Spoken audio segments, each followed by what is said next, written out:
Hello everyone, कैसे हैं आप सब लोग। आज मैं आप सभी लोगों के लिए एक मोटिवेशनल कहानी लेकर आई हूँ जो आपको बहुत पसंद आएगी और आपका जीवन भी इससे बहुत हद तक प्रभावित होगा। तो चलिए कहानी शुरू करते हैं। कहानी पसंद आए तो वीडियो को लाइक करना बिल्कुल ना भूलें। चैनल को सब्सक्राइब करें, कमेंट करें और अपने दोस्तों के साथ शेयर करें। एक गुरु राम प्रसाद नाम के गुरु थे। वह अपने शिष्यों के साथ एक आश्रम में रहा करते थे। वह अपने गुरुकुल की भोजन व्यवस्था भिक्षा मांगकर किया करते थे। जब वह एक कस्बे से दूसरे कस्बे की ओर जा रहे थे तो रास्ते में खेत वगैरह मिले। किसी खेत में हरी फसल खड़ी थी तो कोई खेत बंजर नज़र आ रहा था। ऐसे ही एक बंजर खेत पर एक किसान कुछ बुआई के लिए खेत को जोत रहा था। वहीं पेड़ के नीचे उसने अपना सारा सामान, पोटली आदि रखा हुआ था। अब गुरु राम प्रसाद के शिष्य में से एक शिष्य बहुत शरारती था।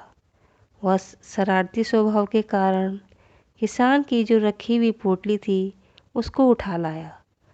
गुरु राम प्रसाद को जब यह मालूम चला कि उसके शिष्यों में से किसी एक शिष्य ने यह शरारत की है तो उन्होंने अपने शिष्य को समझाया कि तुम उस गरीब किसान की पोटली चुराकर उसे कष्ट दे रहे हो। तुम्हें यह कार्य शोभा नहीं देता। तुम उस किसान को दुखी करके अपने ईश्वर को दुखी करोगे। तुम्हें जो कुछ भिक्षा में पैसे मिले हैं उसे ले जाकर उसी स्थान पर पोटली सहित रख। शिष्य ने अपने गुरु की बात मान ली और वह पोटली समेत भिक्षा में जो कुछ पैसे मिले थे उसको भी रखाया। गरीब किसान काफ़ी दिनों से बहुत परेशान था। उसके घर में पैसों की बहुत तंगी थी। उसकी माँ बीमार थी जिसकी तबीयत बहुत ख़राब हो गई थी और दवाई के लिए कुछ भी प्रबंध नहीं हो पा रहा था। जब किसान खेत का काम निपटा कर बैठा तो उसने अपनी पोटली उठाकर देखी तो उसके नीचे कुछ पैसे थे। उसने इधर उधर देखा किंतु कोई नज़र नहीं आया। किसान पैसे लेकर बहुत खुश हुआ और ऊपर दोनों हाथों को करते हुए ईश्वर को बहुत बहुत धन्यवाद किया।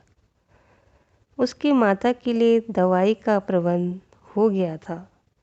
वह खुशी के आंसू को बहाता और दोनों हाथ से उसे पोंछता। यह सभी दृश्य गुरु राम प्रसाद और उनके शिष्य छुप कर देख रहे थे। उनको भी यह देखकर बहुत आनंद आ रहा था कि किसान अब बहुत खुश है। अगर हम किसी को दुखी करते हैं तो हमारा मन भी दुखी होता है और हमारा ईश्वर भी दुखी होता है और हमसे रूठ जाता है। और इसके विपरीत अगर हम किसी को सुख प्रदान करते हैं तो हमें भी खुशी मिलती है और हमारे ईश्वर को भी खुशी मिलती है और हमारी और उसकी खुशी दुगनी हो जाती है। तो हमें इस कहानी से यह शिक्षा मिलती है कि हमें कभी किसी को दुखी नहीं करना चाहिए। अपनी खुशी के लिए और उसकी खुशी के लिए हमें हमेशा सबको खुशी प्रदान करनी चाहिए। धन्यवाद।